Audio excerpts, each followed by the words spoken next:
안녕하세요. 힐링 재테크의 메테라입니다. 이번 시간에는 오피스텔과 생숙 투자에 대해서 궁금해 하시는 분들이 많아서 저의 의견을 말씀드리고요. 그리고 종부세 때문에 지방 매물이 많이 나올까 걱정하시는 분들이 계시더라고요. 그것에 대해서 우리가 힐링 소통방에서 나눴던 얘기 편집해서 올려드리니까 궁금하셨던 분들은 참고하시면 좋을 것 같습니다. 본격적으로 들어가기에 앞서 공지 하나 먼저 드리도록 하겠습니다. 사실 지난 1월에 제가 메디테라 투자지역 분석반 오픈을 한다고 이제 공지를 했었는데요. 제가 그 강의를 준비하면서 임장도 다니고 정책도 공부를 하고 부동산 시장 흐름 전망 이런 거를 이제 쭉 보다 보니까 아무래도 1월보다는 훨씬 대선에 가깝게 더 기회가 많을 거다라는 생각이 들더라고요. 그래서 많은 고민 끝에 제가 강의를 한 달 미루게 됐거든요. 제가 최대한 이제 투자 기회를 많이 활용하실 수 있도록 기간을 좀 옮기게 됐어요. 그래서 다음 주부터 다시 투자지역 분석반 기다리셨던 분들, 그리고 공지가 없어져서 당황하셨던 분들은 다음 주부터 제가 다시 투자지역 분석반 신청을 받으니까 잊지 마시고 그때 신청을 해주시면 되겠습니다. 종부세 때문에 분위기가 어수선한 듯해요. 종부세 부담에 대해서 다주택자리 던지는 매물 때문에 조정이 올 가능성이 있다고 보시는지요? 종부세 어떻게 대비하셨는지 궁금합니다. 미리 현금을 좀 준비하셨나요? 솔직히 지금 종부세 나오고 나서 사람들이 현타를 딱 받았어요. 저도 솔직히 금액을 알고 있었지만 고지서를 받고 나서 현타가 오더라고요. 근데 제가 이 정도면 다른 분들은 적응하는데 좀 시간이 걸릴 거예요. 지금 사실 취등록세 12%가 시행된 지 지금 1년 반 거의 2년 가까이 되거든요. 조금만 더 지나면 2년 되거든요. 근데 아직도 12% 적응 못 하신 분들 되게 많아요. 그러니까 적응하는데 좀 시간이 사람마다 다른 거죠. 그래서 종부세도 지금 이 현타를 받고 이거를 적응해서 내가 투자에 어떻게 할 거냐를 정립하는데 좀 시간이 걸리는 거죠. 근데 저는 솔직히 분노했어요. 화가 나더라고요. 그래서 저는 종부세 낸 만큼 더 뽑아야겠다 라는 생각이 들더라고요. 어차피 실물 자산으로 앞으로 더 뭐 인플레이션에 이런 것 때문에 실물 자산의 가치가 더 있어지는 건 맞고, 종부세 어차피 걷어간다고 한다면 그래도 그거 내고도, 그러니까 종부세를 내고도 내가 남는 게 있다라고 하면 더 남겨야 되는 거고 더 챙겨야 되는 거죠, 결과적으로. 근데 제가 이번에 그 세무서 갔을 때 민원 제기하고 있는 할머니 봤다고 했잖아요. 사실 제일 리스크가 크신 분들은 지금 그런 분들이에요. 세금이 늘어나서 종부세 때문에 이제 세입자들의 전세값이 더 올라가고 뭐 월세값이 올라가는 것에 대한 우려를 표명했더니 그렇지 않다라고 막 얘기를 하지만 사실 그렇지 않거든요. 종부세 때문에 결국에는 임대인들이 본인이 이제 연말에 낼 돈을 대비하기 위해서 그 돈을 모아놓으려고, 저도 이제 반전세로 돌리거나 월세를 돌리거나 이제 전세를 조금 더 올리거나 이런 식으로 해가지고 방법을 고안하려고 한단 말이에요. 왜냐면 내 주머니에서 나가야 되는데 그 돈을 마련해야 되잖아요. 살아남아야 되니까. 결국에 살아남는 자가 이기는 거거든요.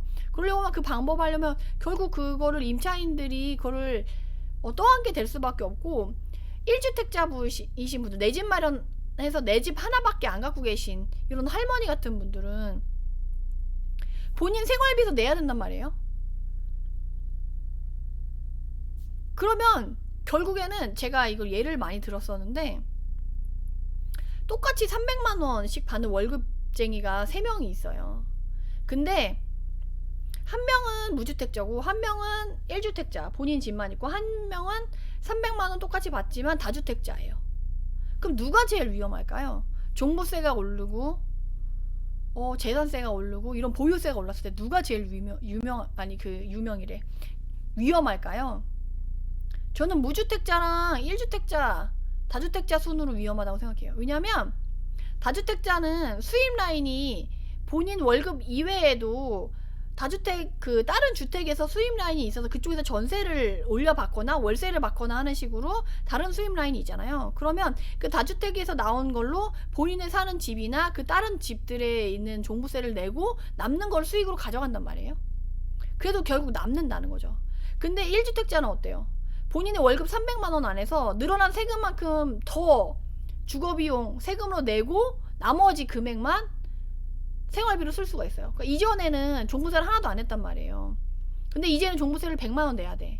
그러면 월급 300만 원에서 종부세 100만 원을 떼고 나머지 200만 원만 본인이 생활비로 쓸 수 있는 거예요. 그러면 늘어난 세금만큼 본인의 생활비가 주는 거예요. 그러면 삶의 퀄리티가 그만큼 떨어지는 거죠.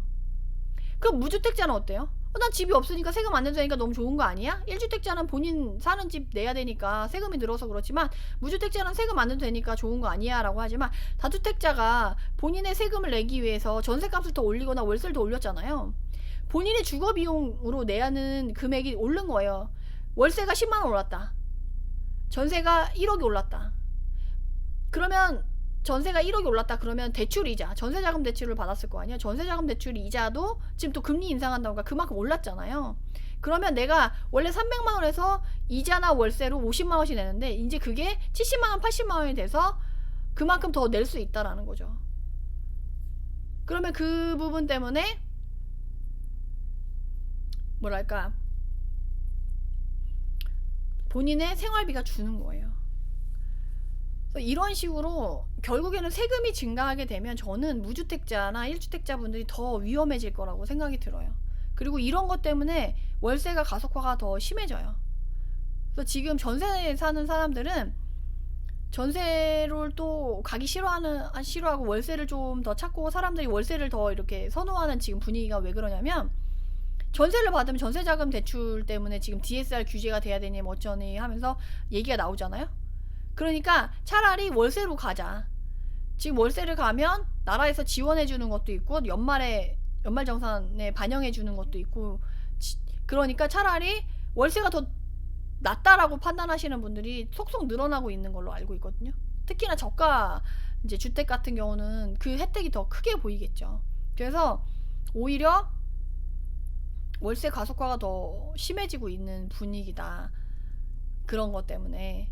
그래서 그렇게 말씀드릴 수 있을 것 같아요. 근데 종부세 때문에 가격이 조정된다? 아니죠. 만약에 여러분들이 집을 갖고 있는 사람이에요. 근데 종부세가 높게 나와서 그만큼 돈을 더 냈어요. 그러면 그 집 때문에 세금을 더 냈기 때문에 그 집값에서 뽑아야 될, 내가 받아야 될 돈이 더 늘어난 거잖아요. 그럼 그 돈을 더 늘어나게 올린 다음에야 팔고 싶지, 그게 떨어진 다음에 팔고 싶지는 않거든요. 그러니까 가격을 더 올려서 팔고 싶어진다는 거죠. 그러면 그 가격에 팔 수 있을 때까지 사람들이 아마 안 팔고 갖고 있을 수가 있어요. 물론 버티기, 현금이 너무 없어서 막 도미노처럼 넘어가서 버틸 수 없는 사람들은 어쩔 수 없이 울며 겨자 먹기를 내놓겠죠. 근데 그렇지 않고 나는 현금을 갖고 있고 돈이 있는 사람이고 급하지 않아. 그렇다고 하면 저 같으면 안 팔아요. 손해보고 왜 팔아요? 앞으로 손해 안 보고 조금 기다리면 손해 안 보고 팔 수 있는데. 그래서 아마 대부분 종부세 때문에 돈을 더 얹어서 팔고 싶어서 그런 요구가 더 커지고 매물이 더 잠기지 않을까 싶어요. 오히려. 물론 현금 때문에 버티기 힘든 사람은 내놓겠지만 그렇지 않은 사람들은 그렇지 않을 거다 라고 저는 생각이 들고 저는 종부세 미리 현금으로 준비를 해놓고 있었어요. 물론 대출을 받아서 내시는 분들도 계시겠지만 제가 워낙 보수주의자잖아요. 그래서 저는 미리 계산을 해놓고 그거는 미리 전세금 올려받은 거에서 빼놨어요. 따로. 그래서 그걸로 이제 다 해놨죠. 대구 미분양 쌓이면 미분양권은 어떻게 보세요? 아직 구축 아니면 구축 구매. 대구는 당연히 미분양 쌓이면 미분양 분양권, 미분양 주소 와야죠. 근데 미분양 쌓일 때까지 좀 시간이 걸릴 거예요. 23년까지 봐야 되지 않을까요? 그래야지 미분양 쌓이고 나서. 대구는 미리 들어가시면 절대 안 되는 지역이에요. 물론 대구가 지금 부자가 많고 소득 주택 구매력도 높고 저력도 있는 지역이 맞긴 한데 대구는 공급 물량에 되게 정직한 지역이라고 제가 말씀을 드리는데 그렇기 때문에 이제 미분양이 쌓이면 그 미분양을 좋은 조건에서 주워오는 게 훨씬 유리하기 때문에 대구는 좀 길게 좀 모니터링하는 지역으로 보시면 좋을 것 같습니다. 종부세를 보면서 이제 주택수 포함되지 않은 다양한 종목을 고려하며 투자해야 될까요? OP, 지산, 생수, 주식, 비트코 등등. 요새 그래서 넘어가시는 분들이 많으시더라고요. 그래서 지금 사실 주택 공급량이 부족해서 오피스텔 가격은 앞으로 더 갈 거다. 라고 보시는 분들도 많더라고요. 실제적으로 지역적으로 너무 공급 물량이 부족한 지역은 오피스텔이나 빌라 등도 당분간 갈 거예요. 근데 제가 항상 말씀드리지만 오피스텔이나 빌라는 아파트보다 훨씬 어려운 종목이에요. 그래서 공부를 좀 더 하시고 본인이 이제 치고 빠지는 그런 게 능력이 되신다고 한다면 그쪽도 고려를 해보셔도 나쁘진 않아요. 수익이 아예 안 나는 종목은 아니에요. 그렇지만 공부를 좀 더 하셔야 되고 본인의 센스를 조금 더 발휘할 수 있는, 그러니까 센스가 있게, 그러니까 반발짝이라도 먼저 움직일 수 있는 사람이라고 하면 저는 하시라고 하고, 그냥 아파트가 상대적으로 그냥 규제가 많으니까 규제 없는 대로 그냥 갈 거야, 단순히 이런 이유로 가는 건 저는 오히려 그런 이유라고 한다면 저는 그렇게 하지 말라고 말씀을 드리는 편이에요. 그럼 이만 영상을 마치도록 하고요. 해당 영상이 도움이 되셨다면 구독, 좋아요로 응원 부탁드립니다. 감사합니다.